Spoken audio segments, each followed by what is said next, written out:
if you didn't get to see me this morning, I'm Adam Drake, first AD. Kind of funny. I didn't talk about that this morning. Funny how that lines up, right? Adam Drake, AD, right? I mean, like, talk about walking out your calling. Like, okay, all right, Lord, yes, okay. You told me to go do it. I'll go do it. Andrew Bolzman, ladies and gentlemen. Look at that. The AD showing up late to the AD class. I just had to pick on you, you know. Andrew Bolzman, we've worked together a few times, so it's been great. He was actually my second AD on The Chosen for, which part was it? Because my memory's gone. Yep, so he did the second half of season 1. He was my second AD, so how cool is that? So yeah, there was a string of time where I went through many ADs on The Chosen. So it's like every section was like a different second AD, and it wasn't because Andrew was great. It wasn't that. It was just like, it was just difficult. It's a difficult show, to say the least. All right, so first ADing. So I assume at least everybody who's in the room probably at least knows what that is, right? What a first AD is. I don't need to start from like the very, very beginning, right? Okay, good. So as I kind of talked about this morning, my path was a little different to where I got thrown into first ADing without knowing much about it, just seeing it done, versus the normal path would be to get on a film set, be a production assistant, and then work your way up to be a key set PA, which is key set PA would be over the PAs, kind of helping them out, and then a second, which is the second assistant director, which only in America do we call it the second assistant director. It's in other countries it's the third, which makes a lot more sense. I don't know why we do those things. So, and then the key second assistant director is the next one, and then the first assistant director, which is what I do. So specifically what the first AD does, we'll kind of start here at ground 1, ground 0, whatever, 101, all those things. So like for instance, The Chosen's a great example.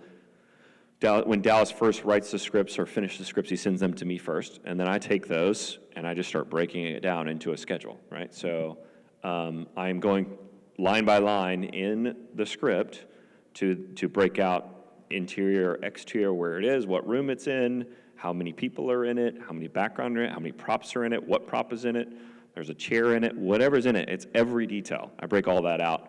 The main thing I use is Movie Magic scheduling, which is unfortunately what the industry standard is, but it is so ancient and old. They're starting to come out with new things. I don't know if Bolzman might be speaking to. Have you used anything new like Synapse or any of those other ones they've been coming out with? Yeah. Same. Did the same thing. So I did. Synapse has this really cool one. I did a training with them as well, and it's interesting. But I haven't been brave enough to jump in because I'm also in the middle of like season 7 of a series. It's been the same. I'm not going to change it now. But anyways, Movie Magic scheduling is the program that you put all your script in and kind of break everything out to then do that line by line schedule. And unfortunately, it is like ancient dinosaur software. And I don't know, we have hundreds of ADs out there. I don't know why we haven't gotten something newer, but it seems like people are working on it and we're getting there. But that's the main thing I do. So anyways, once Dallas sends those scripts, I break it out in Movie Magic scheduling. And then specifically on The Chosen, I go with the production designer first because on The Chosen we have to build all of our sets. Even each season we always have new sets or a lot of new sets and things like that. And so I'll meet with him, and then from there I have to figure out, because we also shoot, there's many things that we do unique on The Chosen that is not normal to other films, and I do work on other films and projects too, but Chosen does things very uniquely. And one of those is what we call cross-boarding too. So The Chosen, we shoot all 8 episodes like a movie. They're just all mixed in there together on all one schedule. So for instance, right now, I have season 7 scheduled for the most part, working through it. I'll finish it in the next 2 weeks, but it is currently 95 days, our longest schedule yet, and all of that's mixed in from episode 1 all the way through 8. Like they're all just mixed in there together. Whereas normally, like if you're shooting a TV series, you actually have 2 first ADs and you alternate and you flip and you shoot episode 1 while the other AD is prepping episode 2, and you alternate. And with a director, and that's why you have guest directors and multiple ADs that do that. The Chosen just shoots it all like one movie, which is how we do a movie. So it's a very long and strenuous schedule. Also, we shoot in multiple states. So again, I take the schedule to the production designer and I go, all right, there's this set and this set. I know this one's in Texas or Utah because we've shot at that one before, but the new set's, all right, which state is it in? Because I don't even know where to put it in the schedule if I don't know what state it's in. That's kind of important because we shoot in Texas and Utah. So I work through that with him and then work through the cinematographer. So me, the production designer, and the cinematographer all kind of work through that schedule of figuring out where things go and placing everything. And then once we do that, we kind of do some early scouts to go out to the locations and walk through the scenes. And then it's my job as the first AD to basically ask all the questions, right? To ask the questions of like, well, how are we getting that? How are we doing this? How are we getting this thing? Now, as a show, so I came up on doing lots of indie films, right? And in that case, you're wearing more hats, which I'm sure a lot of you guys are used to. So you're asking all those questions that you should probably think of for each department. You're asking even like locations questions or props questions or things like that. Like, because what I learned early on too, when you're working with a director and a DP, they're not thinking of those things. They're just thinking of the creative, right? So it's your job to ask the questions to go, okay, but how is she getting that prop that she needs to hold in the scene? Do we have that? Who has that? Where does that come from? Do we have a props department? those are questions I don't have to ask anymore, right, on a big set, but as you're coming up on these sets, like those are the type of things or the places you need to kind of take your brain. Sorry I bored you guys to tears. I'm so sorry. Have a great day. They didn't hear me.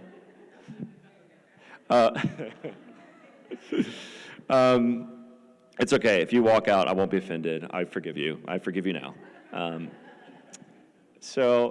Anyways, as an AD, those are the type of questions you need to be asking, are like the almost non-creative questions. Right? There is some creativity of the first AD, which are my favorite moments, but you do have to think logistically of how are we solving these problems or how are we taking care of these things. And so those are the type of questions I ask on the scout when we're on these scouts and walking through and going, okay, well, how are we sourcing that? How are we getting this? Or how are we doing that? It very much lines up a lot with producing, speaking of which, producer just stepped in. It lines up a lot with producing, but you're kind of more the hands-on, in the moment producing, right? So and then so I've kind of walked you through prep here, and then as we get to, and then we go through the scouts and we're walking through everything. So then when it comes, you've got the schedule, everything's laid out, you're ready to go. So now when it starts filming, now everybody sees what your role is as the first AD. So the first AD, again, is the captain of the ship, right? You're steering the ship. So most people who've never been on a film set before, I assume most of you have here kind of understand it, but if you've never been on a film set, most people think the first AD is the director when they walk on a set, like, oh, that's the director. And it's like, well, no, that's actually the first AD. So and that is who you are and what you need to be. So people need to know your voice and know who you are, and you do have to steer the ship because it's the director's job to focus on what they want to get and getting into the camera, and the cinematographer so the cinematographer has their own department they have to watch and take care of, right? They're over grip and electric and all these folks. So they have to focus on that. The director's focused on working with the actors and getting what he or she wants and all that stuff. So it's kind of your job because what I tell a lot of people a lot of times that haven't been on a film or haven't done it, a lot of times what I say is, if I'm not doing anything, then nothing gets done, right? If I get caught up in a conversation and I'm just hanging out with somebody, well, then nothing's happening. Everybody's working. Like the DP is very much probably working on what they want to do next. The director's working, everybody's working, but it's not actually moving forward. So until you bring everybody together to move it forward, it's not going to move forward, right? And everybody's like working and focused on their jobs and they're doing great things, but then everybody, I'm sure you've been on this, but film sets can turn into a hangout zone too, where we can just hang out and talk all day. Next thing you know, 6 hours went by, we didn't shoot anything. That's probably your fault. That's your fault if you're first AD. And so you do have to steer the ship and keep it moving. So it is a lot of what I do is keeping everybody kind of accountable for what their things and then moving it forward. So it's like, okay, I see the DP working, I see the director working, I see everybody working, okay, and asking the question, okay, what am I waiting on? And you're like, look, what am I waiting for? If I'm not waiting on anything, I'm probably waiting on me. If you need to ask that question, and this is something you'll learn as you kind of do it more, for those of you who want to first, is the more you do it, you kind of don't have to ask the questions anymore. Because you know what, it does get really annoying when you're asking all the time, are you ready? Are you ready? Like when you're asking the DP, are you ready? Are you done? Are you ready? Are you ready? Are you ready? Shoot. Are you ready? Like, that can get really annoying, right? And so something you learn as you work with people and do it more is to learn people, to study them, and kind of know. So what's awesome is like, so there's some of the basics. So so what's awesome, like on The Chosen, for instance, is I've been with Dallas. It's been Dallas and Akis and James. So James is the production designer. Akis is the cinematographer. Dallas the director. All of us have been on the show from the very beginning. So we've been working together for 8 years. So I don't have to ask those questions anymore. I just watch. So my job now more so is to pay attention. And if 8 years later, if I'm still asking Akis every time, are you done yet? You got any more lights? What are you doing? Like,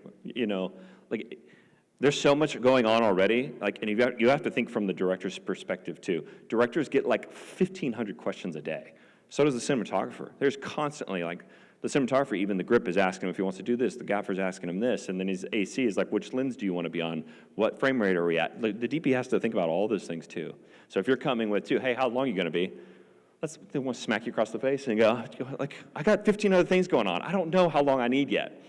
And so when you start, those are the questions you need to ask. But as you do it more, that's where you step into paying attention and just really watching. And that's where, I should ask the room where people are at here, but if you're here ADing for things and you're wanting to step to that next level of ADing, like that's something that can get you there. When you can work with a DP, a director, and it's almost like they don't even know you're there, but everything's still moving and going. You know what I mean? Where it's like Dallas, for instance, on The Chosen, for sure, because we have so many we have 35 cast in one scene. Can you imagine how many questions he gets?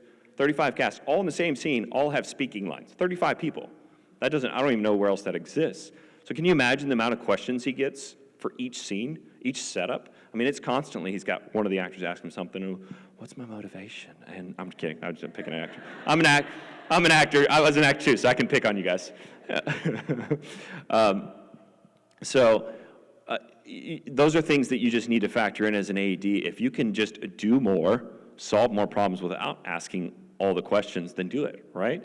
And you'll learn as you kind of go to ask less questions and then just solve those problems. Is that making sense? You guys track with me?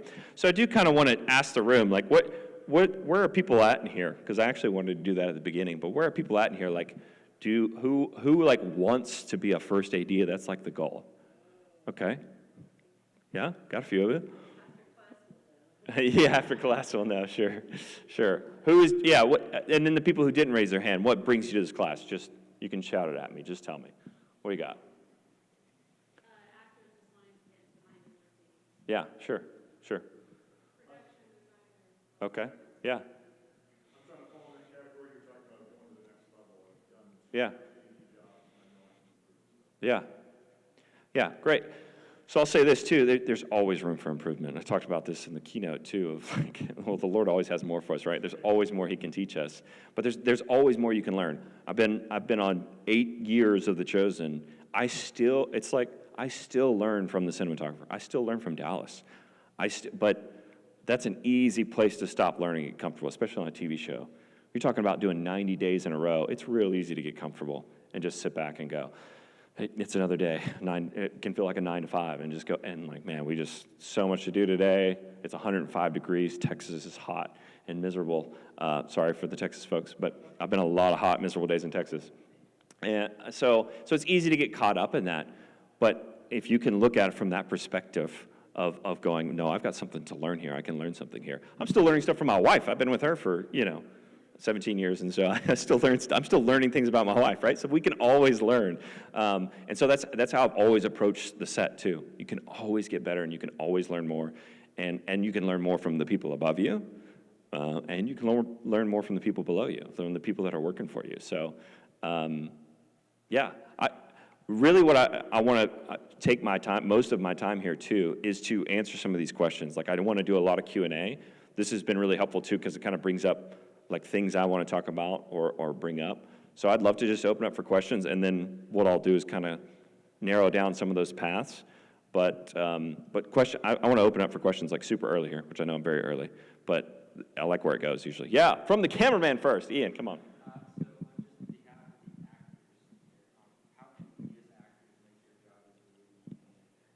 Yeah. So the question was, how can we as actors make it easier for you as the first AD? Just don't show up. Just stay home. I'm kidding. No, I'm kidding. So I do have a very unique position because of The Chosen, to work with a lot of actors. I mean, it's been, like I said, I haven't been on any other movie or show where you've got 30 to 40 different personalities all together in one scene and all have a moment. Like 30 people they're not just standing there, they actually have a moment or something to say in the scene in a moment. So what I've learned from that is also how to treat people, right? So it's like, I can get so caught up, because also when we have 30 cast in a scene, we'll have 600 background. So we're talking, there's 700 people out there, and trying to wrangle all that. So my attention can get spread real thin everywhere real quick, right? So, but what's helped me in that is to see them individually, know that they're also trying to accomplish a job and do their thing and do that. So that's my perspective. That's not answering your question, I understand. Now I'm gonna answer your question. But honestly, the best thing, I've had a lot of great interactions with the cast, because I'm trying to think how to word this. I stay out of their way, but also I'm there when they need me, kind of thing. So the actors that are easiest for me are the ones that for sure just show up. They know their lines. I mean, it's going to sound very basic, but they know their lines. They hit their marks, and they do what they're told. And it's the same thing I tell my kids. I'm kidding. But I think so many times too, actors, a lot of times, especially if you're new, especially to like this happens all the time on The Chosen. We get new actors all the time, right? They come in for one day, they have like 3 lines, and that's it, and they're out. That's so nerve-wracking for an actor coming in. And so, because we've been running for 8 years, we've got the same cast, 5 out of the 6 cast members there have been there every year and know each other really well. And then you got one cast coming in with 2 lines. And what I've seen so many times, they're so nervous, and which rightfully so. They're on this huge show, they've been cast, they got a couple lines, and they're jumping into a scene with 5 other actors that is like, oh, this is another scene we just blow through. But what has helped is when they do come in prepared. Because what you don't prepare for, I think, a lot of times, or what you don't think is going to happen as an actor is, you're ready, but then you get there and you're like, holy crap, I'm nervous, because of, I did not expect this environment. It's bigger than, or whatever it is that I expected. So when you're over-prepared for that, for the basics of, hitting your marks, knowing your lines, and that sort of thing, and just listening, it's going to go a lot better for you. And so what I was getting at, though, is the actors that ask questions, it's okay. So many actors, I think, come into that and don't want to ask questions because they don't want to mess things up or do anything. But I always encourage actors, ask questions. And when you ask, too much lunch. When you ask, when actors come to me, especially new ones like that, when they come to me and ask questions, I can help them. I've been there every day for the last 8 years. It's I can help them and I can point them in the right direction. So I think so many times actors don't ask questions because they're nervous or they don't want to mess up, and they know the first AD's busy and got a lot going on. But I would encourage you to ask questions. Ask, I don't know, is that like the stuff that might even be embarrassing? They're is that my mark or is that their mark? If there's 2 marks on the floor, and instead of asking, they just hit the wrong mark, right? Because they didn't ask, and it's just ask. It's okay. We know, at least in our environment at The Chosen, we know it's a new day for you. We know it's challenging, so it's okay. And I say that and that goes past the actors. That goes for everybody getting in this. Ask questions. That's how I learned what I know. I ask questions. I asked the first AD that's above me, or the second, or 8 people, how do you do this? Well, why do you do that? How do you manage this? How do you handle that? So always ask questions, because like I said earlier, we can always be learning too. So, yeah. Go ahead.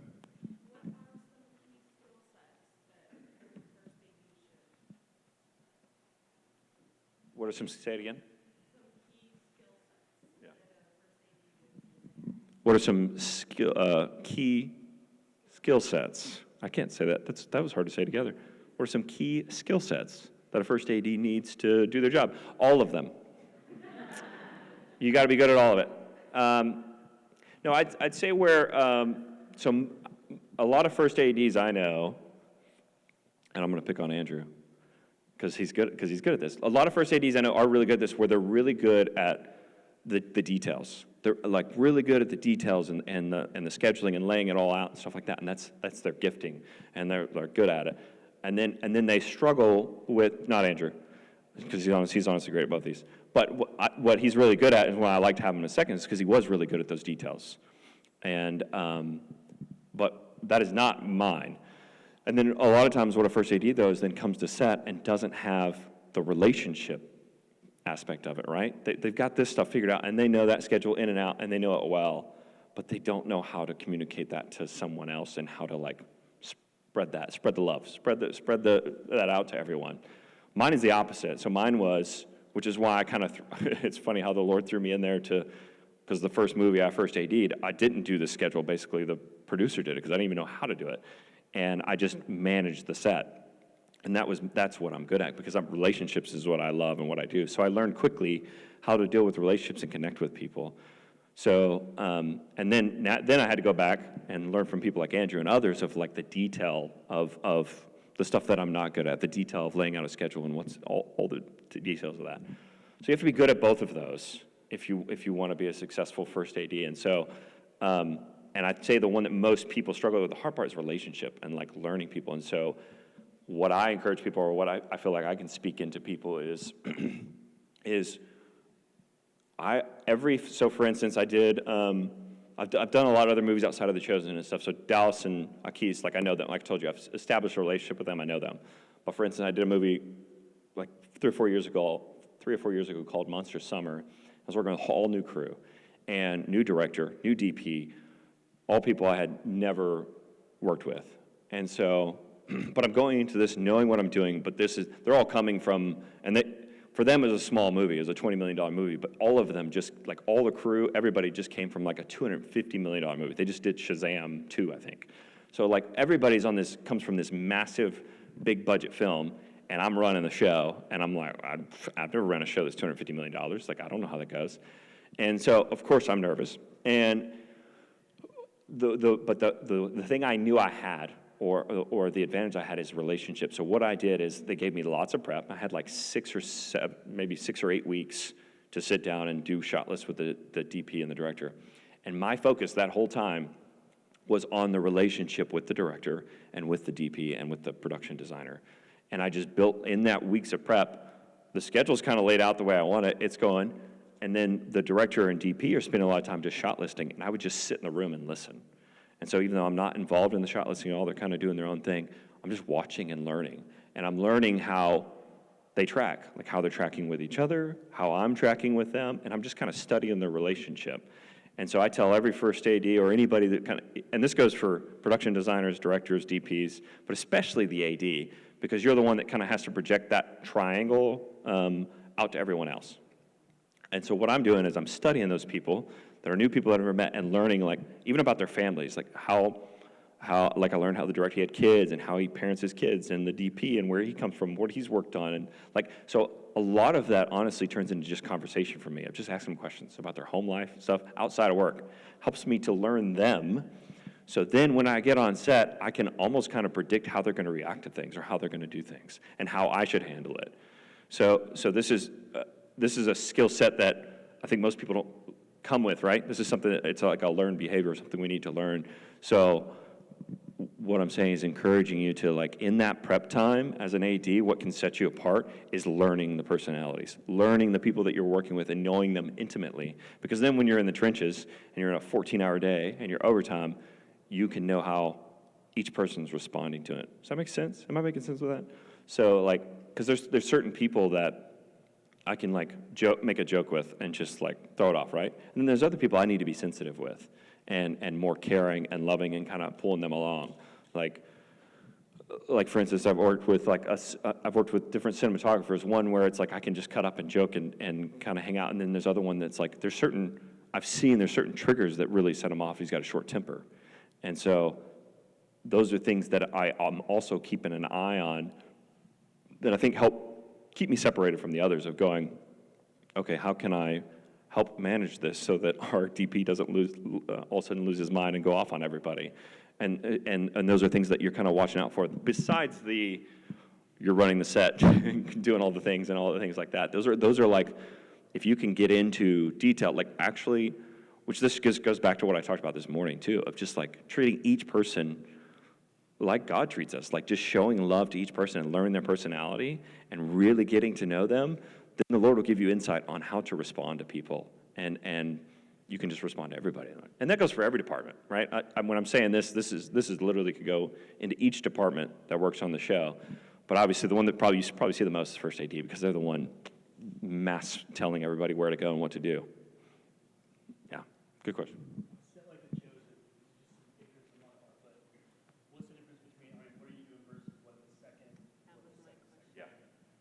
Yeah, I jumped past that earlier. I'm glad you asked, because I was like, I need to go through the roles. And I just jumped past it and got into the meat that I like, I got to get back. I got to teach the basics, so thank you. So yeah, you're asking what the first, the second, all that does, yeah. So first AD, I explained that, right? We're good on that, the first AD does. So then the key second, or the second, so they come on a little bit. So the first AD, like I said, is the first one to come on. You do this original schedule, and then you start filming. Well, once you start filming, the first AD is so tied up, you can't really be working on the schedule anymore, right? So the second AD takes over the schedule at that point. So the second AD comes on, kind of takes over the schedule, and then they are working in the future to kind of project what's going to happen next. So they are looking at the week ahead, or 2 weeks ahead, or the day ahead.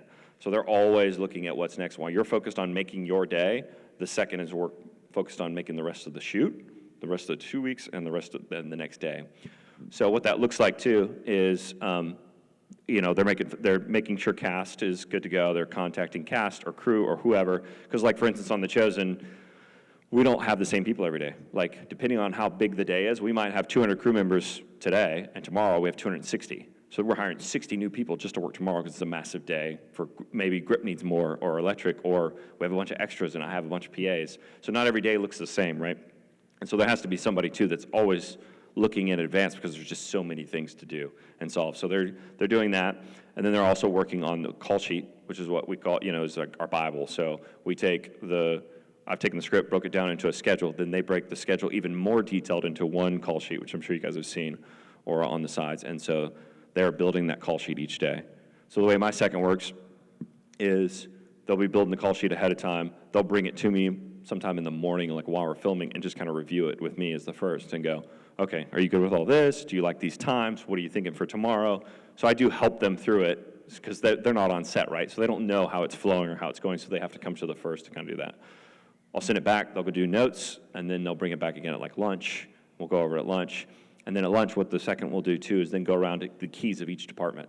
So makeup, hair, production design, the cinematographer, the key of each department, and make sure they're good with it. Like, is there anything you need for tomorrow? Because makeup might go, oh, we need 2 additional makeup people tomorrow because we have 6 extra actors, and we didn't tell you. And so then he adds it on there, that sort of thing. So they're just looking and focusing on the next day.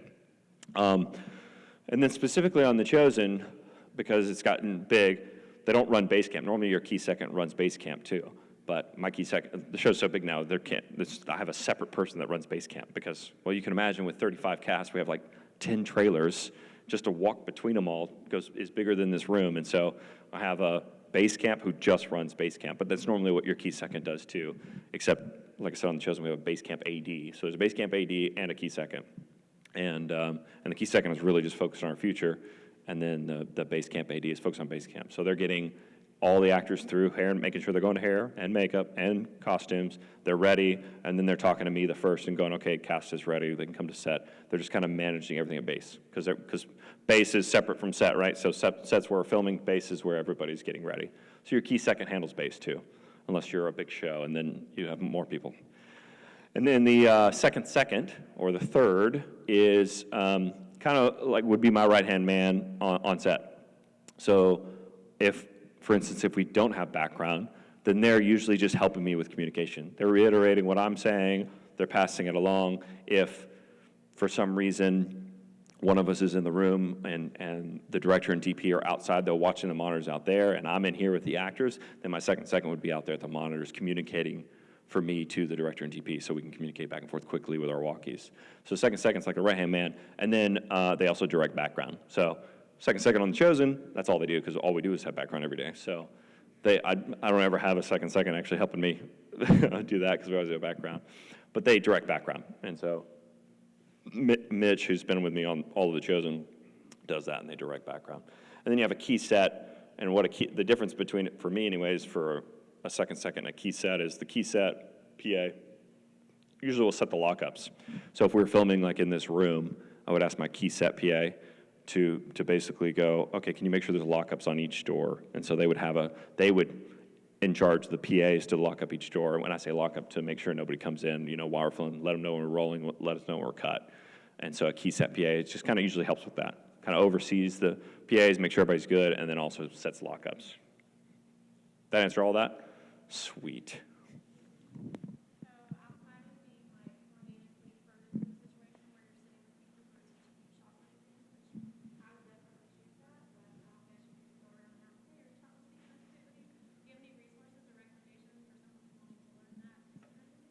To learn shot listing?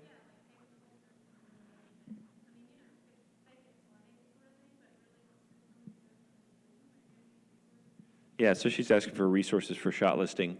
I think it's literally called Shot List. There's this YouTube channel, I think it's called Shot List. And what is it? Shot Deck, maybe. I think there's one I use. I think it's literally called Shot List, and they give you a free tool and kind of show you how to lay things out, and they have a ton of teachings on there. It's really good, actually. I use it for teaching as well. Yeah, that's Shot List, pretty sure. Yeah. Mm-hmm. Yeah. So there are things that don't go according to the plan that have you control, like the weather, medical emergencies, but then there are things that were in your control as an AD that didn't go according to the plan. If you can just talk from your experience, if you have situations like that, where you made a mistake or something was managed, how do you address it? Like, what's the action plan? Is it a talk to have with the director, the day of the shoot? Do you talk to the producer? Like, how do you own your mistakes to, still run the set? So you're saying if I did have control of it and I made a mistake, how do I then handle that? Yeah. Wow. Coming at me hard. That's a hard question. I have made mistakes that cost, I don't know, $50,000, $60,000, $80,000. I don't even know some of the ramifications sometimes. You got to be okay with that. Because that's the thing. And it's a high-stress business with a lot of money involved, and I'm gonna always bring it back to identity, but it just makes me laugh. You got to be okay with making mistakes. We're all messed up, and we all make mistakes, right? So I am going to make a mistake. I'm going to do my very best to not make a mistake, but I will, and so I have to own up to that. And so in those situations, I'm trying to think of one on The Chosen. It's really hard to think of one because I've really never made one, but I'm kidding. But no, I'm trying to think of an instance where I missed missed a cast member because there's so many numbers, there's so many moving parts. Yeah, this is season 1. I just completely missed that the cast member was in the scene and they were not there, and we're like 30 minutes from filming the scene. And it was Rayma. And it was our first scene. It was Rayma's first scene in season 1. And for some reason, I just skipped over it, and it didn't get out of the call sheet. The second, I missed it. The second missed it, but it wasn't the second fault. It was 100% my fault. I just missed it. And Dallas comes to me and goes, "Where's Rayma?" I said, "Who? Who's Rayma?" And because she's not on the call sheet, she wasn't even on, I don't think she was on the schedule. She was on nothing I did. I just completely missed her in the breakdown somehow, except for that day. She was there for the next day, but not that day. And I just missed it. And we look at it, and there she is in the sides where it says Rayma says this, and she's not on the, and I was like, I missed it. I just toned up to it. I messed up. And it ended up working out. We call her. She had just gotten in. She's at the hotel because she worked the next day. And somehow, we found something else to shoot while she got ready. But it was her very first scene. First thing, and the hotel's an hour. This is when we were shooting at Capernaum Studios, so the closest hotel's an hour. And so it was 2 hours to get her there, but it all worked out. We ended up getting there on time. But then Dallas, comes to me afterwards and goes, what happened? Why was she not there? And I just had to be I just missed it. It's just, and I can have the excuse of, man, there's so many casts, there's so many different things, and missed it. But and that one actually didn't end up costing us money. Technically, it all worked out just fine. But I've definitely done ones that cost us money. And so you have to come back to, I think, owning the mistake and going, I messed up, but then also going, the biggest thing is not wallowing in your mistake or in your grief or and going, and still looking for problem solving. Okay, so like in that moment, I'm like, oh my goodness, I screwed up. This is a big screw up. This is a big one. And this is still early on, first season with Dallas, like I'm still trying to impress the guy. And it's a big mess up. But instead of shaming myself in the guilt, I like, okay, how can we solve this? All right, and then I figured out a plan. We worked together to figure out, okay, here's 2-3 other things we can shoot. We can actually do this, and then she'll be ready by this time, and then we can still get it today. So even when you make mistakes, be thinking of, okay, how can I solve this problem, or how can we move forward? And accepting it. It's accepting the mistake and then going, okay, how can I move forward in this in the right way? And there probably is a solve. There's almost always a solve, right? And then, because that takes me to another one that is like, that I've dealt with for years, that there's nothing I can do, and that's weather. So we shoot in Texas and Utah, and weather is awful. Like, Texas has messed us up so many times because storms just come out of nowhere. And that's one where you just got to let that go and let that go to the Lord, because at the end of the day, it's not my fault. There's nothing I can do. So it jacks up the whole schedule. It messes everything up. Everybody, and so many people, especially on the filmmakers on set, like freak out about weather. And I get it, because it's expensive. It costs us money. It's a problem. And I had to learn a long time ago, after dealing with many weather delays, where I'm just standing there looking at the rain. And everybody's going, Adam, when can we start again? When's the rain supposed to clear? And I'm checking my phone. I'm like, I don't know, it's just raining. I've spent many hours doing that, especially on The Chosen, and instead of sitting in it and going, I don't know what we're gonna do, I don't know, I just honestly just praying and going, all right, Lord, like, you put me in this place for this reason and this purpose. What's the solve here? How can I combine, move things? I start looking at the schedule, and I just start going through it and going, okay, what's something we get? Here's where we can save this. Here's what we can do.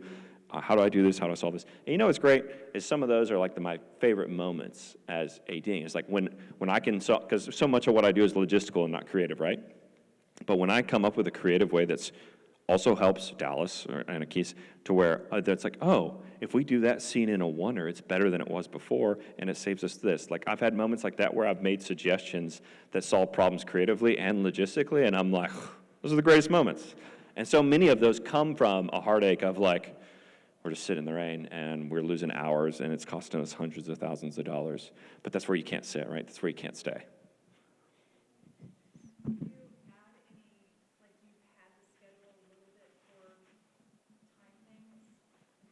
Yeah, she asked if I pad the schedule a little bit for those things. I try to. I do. And then what happens is, like, for instance, I turned in the schedule for this season, 98 days. They've already got me down to 93. So it's like they just keep, I try to put those little buffers in there, and they're like, Adam, no, take the buffers out, take the buffers. I'm like, we need a little bit of buffer. I guarantee in 98 days it's going to rain on us for a day. We're going to get stormed on. So we really should do 98, not 93. But so, yes. So when I first build the schedule, I build some padding in there, but so almost every time it gets kind of all the way pulled out before we actually start filming. Yeah, but yes, you should do that, especially on your first draft. You want to try to lay some room. Yeah. Yeah, go ahead. I just had a question about, do you have any advice on being a better actor to work with from a director's perspective? How can I be a better actor, a better director, or even a better writer to work with? Yeah, the question was, how can I be a better actor working with first AD, right? Mainly an actor, you're saying, which we kind of touched on this a little bit earlier. But the other thing I'll speak into it too as well is, I was saying, like listening. So many of the actors tune me out when I'm talking, which is totally fine. They probably should. Like, they're in the zone, right? So because I'm out here yelling, pictures up, roll camera. I'm just like yelling like crazy. So a lot of times actors have to kind of tune me out to focus on what they're seeing, especially if it's an emotional scene, or do their thing. And but what's been really good for me is the actors who then pay attention, though, which this is also advice for you as a first AD.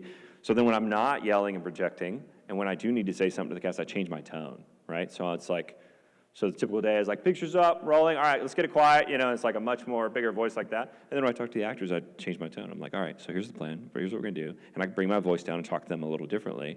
And I'm not treating them different, it's like, it's respectful for them, especially if it's an emotional scene, right? So that's something you can do first as a first AD from the first AD's perspective, and then from an actor's perspective, how you can better just listen. Like there's so many times that a first AD, especially a good one, can help you out as an actor, really help you out of just like you not feeling lost, you knowing what's going on. Like that, again, another instance when we have like 30 cast on The Chosen, so many times Dallas can't tell them all exactly their actions in the scene, but Dallas has walked me through it. So while he's talking, he might have two actors that are the main part of the scene, right?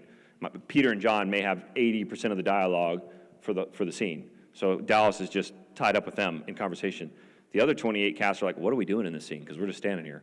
And so that's where I can step in as first AD and kind of help them and direct them and move them into place and go, here's the plan, here's what we're doing, there's where they're going to land. Because Dallas doesn't have time for all that.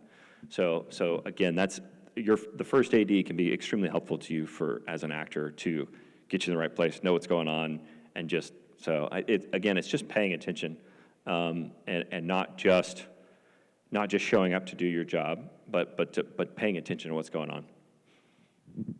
All about conflict resolution.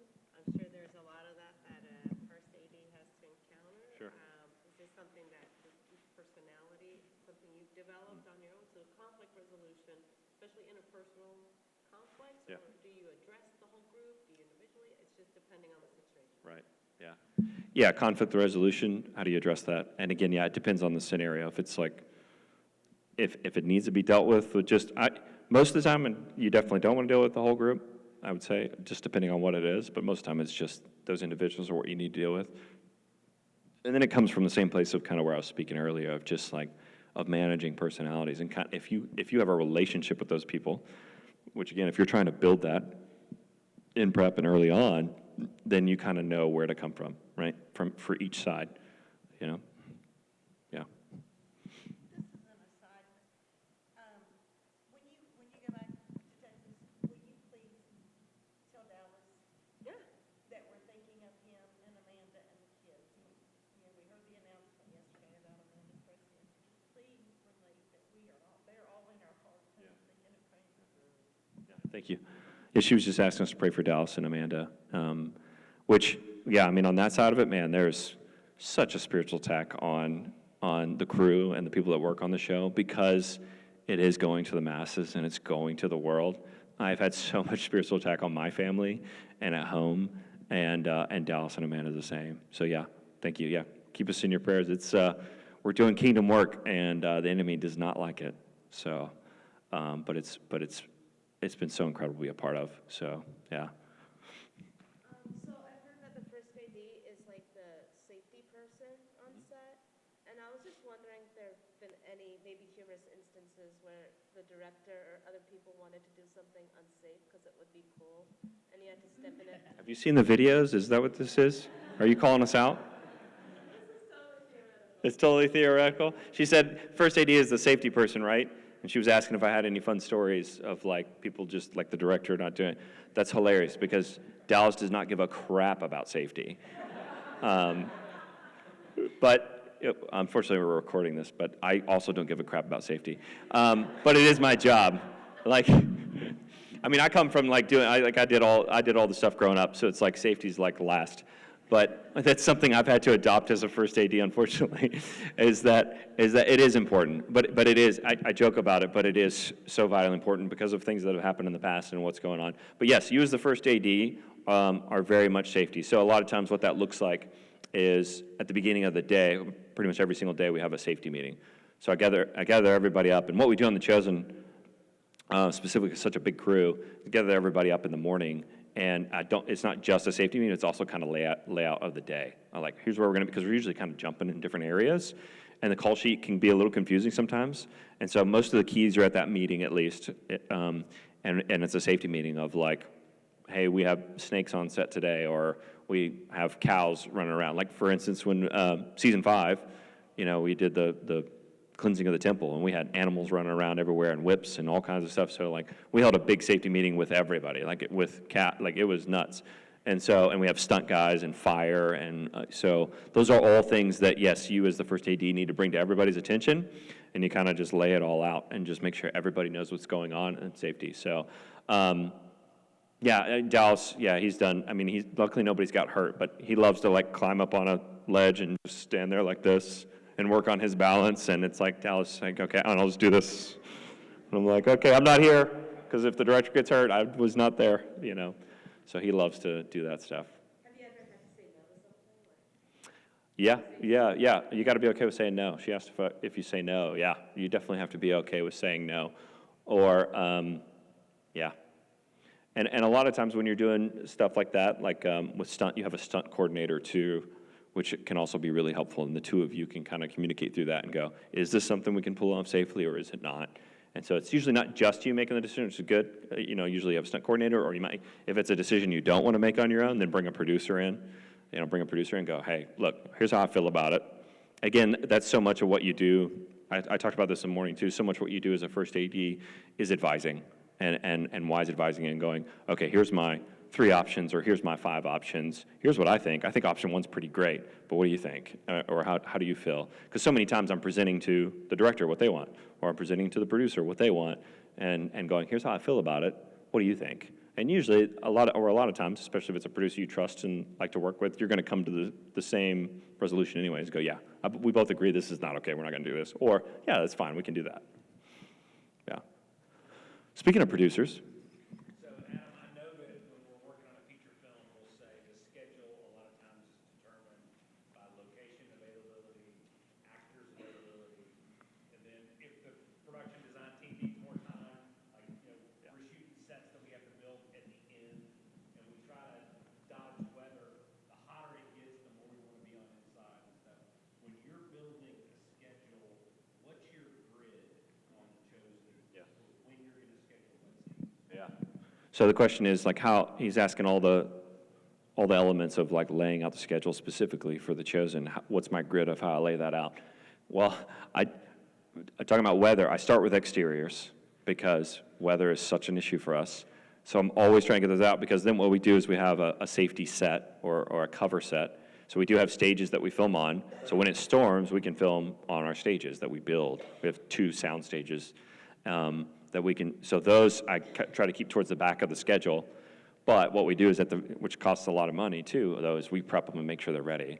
Because you got to make sure the set's ready, you got to get all the lighting in there, because we can't just jump in there and start filming.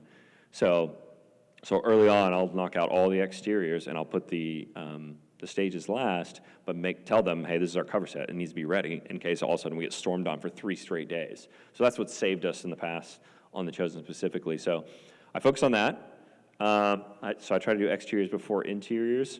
Like last season, we had, season 6, we had 2 or 3 straight weeks of overnights, where we shot 2 straight, like 6 p.m. to 6 a.m.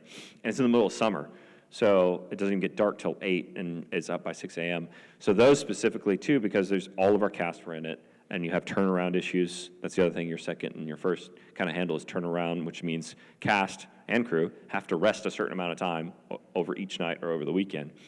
When you do overnights, you can't start back the next week with a day. And so those were specifically like right in the middle of the schedule, where it falls on the day after, the Monday after is on a holiday. So then we have 3 days off instead of 2, and we can make our turnaround. So I do things like that. I'm trying to think of anything else I like. And then, unfortunately, sorry, actors, it's not the first thing I look at, but I do go and look at it. It's like the last thing, because everything else has to line up first. But I try to not put the heavy stuff first for the actors, which with Chosen, everything's heavy, so sorry, good luck, you know, to them. Because they're always like, Adam. And I'm like, I'm sorry. There's like 9,000 other factors before I got to you of what needed to be ordered. But a lot of the Chosen, too, just ends up Texas and Utah, which one it's at. And then, like, for instance, which is kind of fun, is this. It's crazy is that we still, even though most of the sets, it seems like we'd be on for season 7, we've already shot, but we haven't, because we have to shoot Texas for like 4 weeks, then we go to Utah while James flips the sets, because there's not enough room in Texas and Utah for all of our filming. So we Texas, and then we go to Utah. He flips the sets in Texas while we're in Utah, then we come back to Texas and film the rest of it. So we literally have to alternate states just to make the room. There's not enough room to even film in 2 states, which is crazy because we have 2 sound stages, an entire backlot we built, and another set in Utah. And that's still not enough to cover all the sets. So that's also, those are big factors in the schedule too, of going, okay, which state it's in, and then the big one too for Chosen is James's sets, which ones are done. His biggest builds usually have to go last too, because it's going to take him 8 weeks to build that set. The smaller sets are the sets that we've already shot in past seasons. That's one we can start with. So just kind of some basic stuff like that for the most part. Yeah.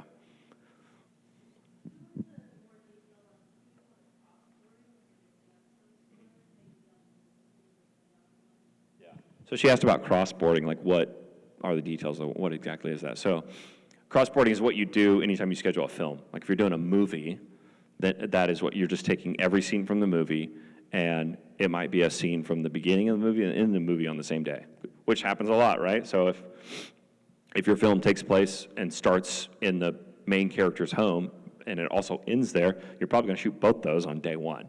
So that'd be crossboarding, because which obviously stinks for the actors. Sometimes it can be great. It's just a matter. So that's what you do on a movie. On a show, on a TV show, most of the time you shoot it per episode. Like I said, they alternate. So it's episode 1 shoots week 1 while another AD is prepping episode 2, and then shoots 2 while you're prepping 3. So they just alternate like that. But The Chosen shoots it all like one movie. I'm the only first AD, so it's just all like a movie. So like day 1 might be a scene from episode 1 and then an episode 7. Or on some days, we have 6 episodes in one day, which the producers get mad at me on that one. When it's like, we're shooting one scene from episode 6, episode 4, episode 3, and episode 2. But, well, they're all in the same location, so that's why we're shooting them all there. So that's what crossboarding is just taking a series. And the reason we do that on The Chosen is because it's so much of the same location. The actors are wearing like the same thing, so we don't have to do all the crazy wardrobe changes. So it just makes a lot of sense for The Chosen to crossboard like that and to shoot it all together. It saves us a lot of money. Yeah. What do you feel is the worst scenario, basically, Man, y'all are coming at me. What's the worst scenario I've dealt with as an AD, and how did I solve it? Oh, well, the first place I go is the crucifixion that we just did. I was just telling somebody that's the hardest thing I've ever done. So we did Walking on Water, which was shooting on water in a stage, which was crazy and hard and difficult. None of us had ever done that. We did Feeding the 5,000, where we had 12,000 people come out there and trying to manage 12,000 people, which I thought was insane. The Chosen just keeps stepping up and making things harder. So it's like Mitch and I handling 12,000 people. I mean, I didn't think anything would be harder. And then the crucifixion proved to be harder. So we shot the crucifixion in Italy. So there's only I didn't have Mitch. I didn't have anybody from my team get to go with me, really. My key second went, but they kind of had to play a different role, honestly. So I didn't really have them with me much. And so there's only about 7 or 8 of us that went to Italy that have been together for the last 7 years on The Chosen. And then it's all Italian crew. And so the major challenge with that was we were just out on this rock, like overseeing the city, and there's just nothing out there. There's no cover. We can't really put tents up because it's like slanted like this too. So we can't put tents up. There's just nothing. And I think it's 28 cast members every day, because it's the same people it's the longest crucifixion in history, you'll see. 3 weeks of us just being up there. And so it's the same cast every day. I think it's 28 cast. Just up on the hill. I really don't have much chairs to put them in or take care of them or put a tent over them. And we were just on this rock. And the bathrooms are, a 15-minute walk up the hill to go to the bathroom. So there was 2 or 3 days in a row where me and Dallas and Akis didn't even go to the bathroom. For 12 hours, didn't pee, didn't eat, didn't do any of it, just shot, just filmed. And it was because the first day we got so behind because there was just so many new elements that we weren't ready for. And we just couldn't factor in. There was the language barrier with the Italians. Even though they were a great crew, they're fantastic, it was just so many factors that we weren't ready for. The fact that all the prosthetics that we had to put on Jonathan took longer than expected. Everything you can imagine, just one step after another went wrong. And the first day it felt like we shot 2 hours. I mean, we got nothing. And so then the next 3 days and there was no getting another day in Italy. It was a holiday the day after our last day of shooting. So there was no chance of adding a day. So it was like, we got to get it. So the next 3 days were those days where we didn't even go to the bathroom, and it was just like we shot and we shot and we shot. And so it was physically challenging, it was spiritually challenging, it was I mean, just trying to, it's actually really hard to crucify somebody without actually hurting them. I don't know if you know this, but the amount of meetings and plannings we went through to do it, it's like, even though it's been done a dozen times, like it's been done so many times, it was still like trying to figure that out is extremely challenging. So walking through all that, I don't know what the answer is. keep going hard is what it was. But it was, but the content we got was amazing, and we worked through it. But it was one of the most trying and hard times I'd ever been through. It is the hardest time I've ever been through with that. And Dallas felt the same way, and Akis. It was just grueling because we're just out there in the sun every day, no breaks, and this just getting after it. And we just kept our heads down and kept going, and honestly did a lot of praying. Yeah. Go ahead. Are there like certifications that are beneficial to have as a first AD, or like are you bringing in safety people today, those types of things? Yeah, there's safety people for certain things, like if you're doing, so the question is about safety and if you need a certification. You don't technically need a certification. So there's two things, there's a lot here. There's non-union and then there's union, so there's the DGA, the Directors Guild. You do have to have some safety requirements if you join the DGA. That it's just online and you watch these videos and they give you a safety certification. It's like watching basic safety videos. Otherwise, you don't need any kind of certification. And then the other thing you do is your key second, which Andrew can tell me where you get those. You get like the, where do you pull those from? The things you add to the call sheet.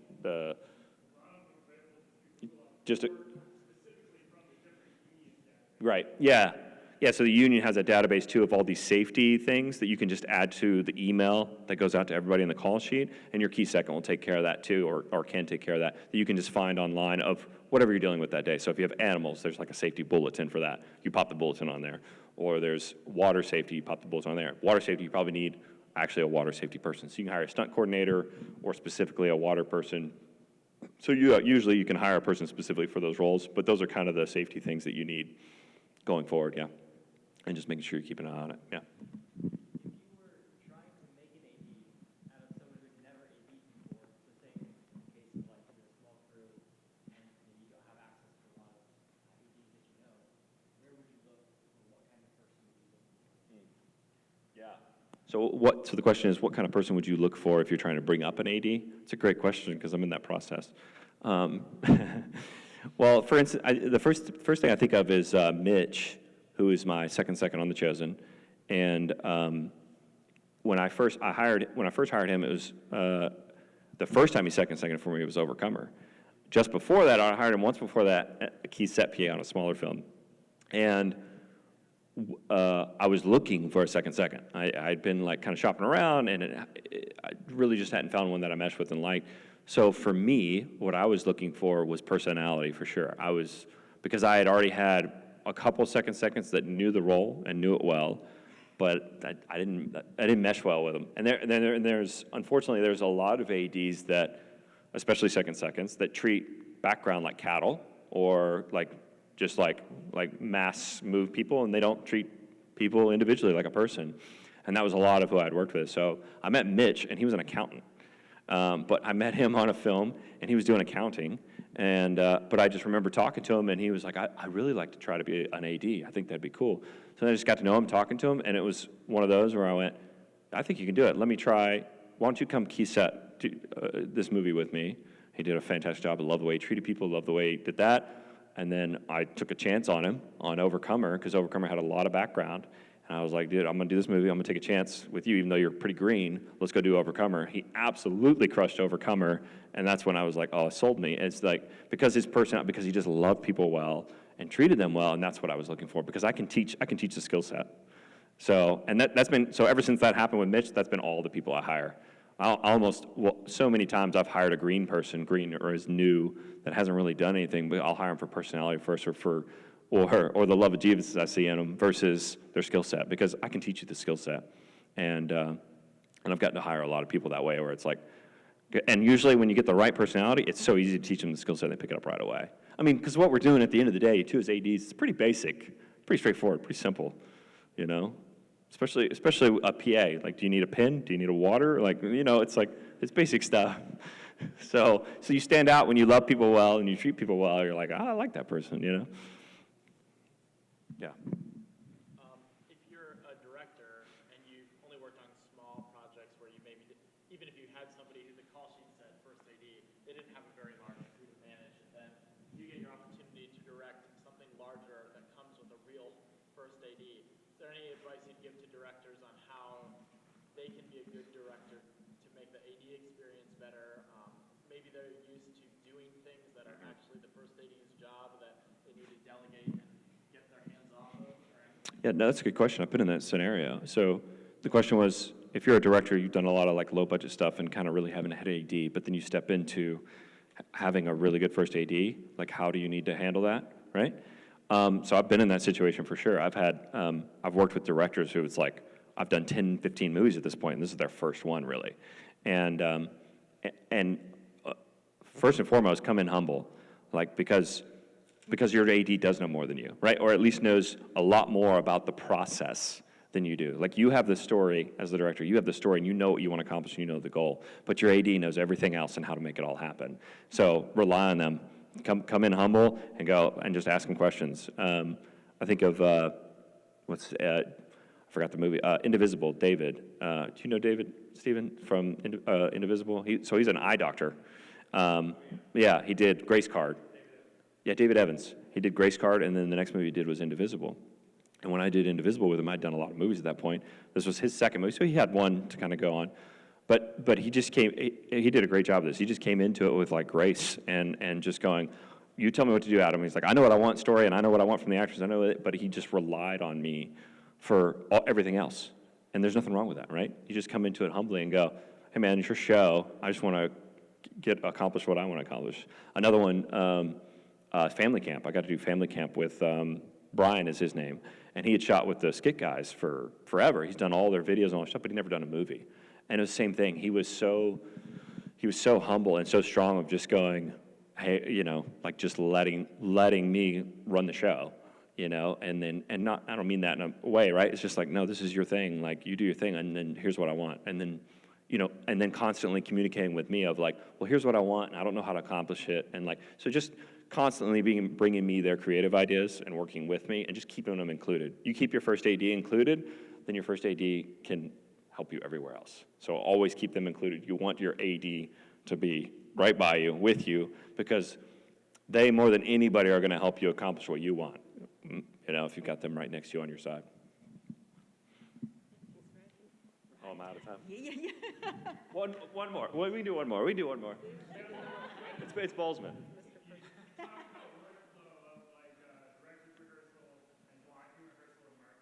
Oh, I'm actually so glad you brought that up, because I forgot to do that at the beginning too. So he asked about like the order of things, the order of the day. So real quick, the best way to kind of like accomplish your day practically, logistically, block, light, rehearse, shoot. So something we always do on set is you if you don't do those things, it sounds basic, it sounds simple, but anytime I've gotten out of that order, let me tell you, crap hits the fan, and now all of a sudden we're lost and we're 2 hours behind and it's not working. And so many, I can't tell how many film sets I've been on where I do have like a new director come in or a new person like, oh, I got a better way of doing it. I'm like, no, you don't. I'm sorry, I love you, but you don't. Block, light, rehearse, shoot works. and so you kind of have to stand your ground on that too. Now there's instances where it doesn't, when there's easy like pickups and things like that, but when you're doing a scene, you block, light, rehearse, shoot. So what I mean is block is you need the director, the cinematographer, maybe the props person or the art director to block the scene. Walk through the scene so that you know what you're doing. All right, and then not everybody does this. We don't do this on The Chosen. It drives me crazy, but I had to accept this one. Is normally do a private rehearsal and then a marking rehearsal. The Chosen, we just do a marking rehearsal always. We don't do a private because Dallas doesn't want a private. But normally what you do is just do a private rehearsal where it's just those people so the director can talk to the actors and kind of figure out what they're doing. And then you bring in all the keys and go, okay, this is a marking rehearsal so that the keys can see it, the camera people can lay marks down so we know where everybody's going to be and what they're doing. Then the actors can go away and get ready. And then the stand-ins come in and they know where to stand and what to do because they saw the rehearsal. So that's the block. They go away. You go into lighting mode. You light the scene. Actors come back. Now with the camera and with everything in place, just like you're going to film it, you rehearse, and you rehearse it so you have it, and then you shoot. So block, light, rehearse, shoot is kind of the business and the order that you want to run the set from each day too, and it works, and it's helpful, and like, that's where you start from, yeah. So I'm glad you brought that up, Andrew, thank you. Okay, I have to finish, or she's going to yell at me. So I'm here, though, I'm available, so if you got more questions, just come find me. I'm happy to answer them. Love to help you guys out. Thanks for having me. God bless.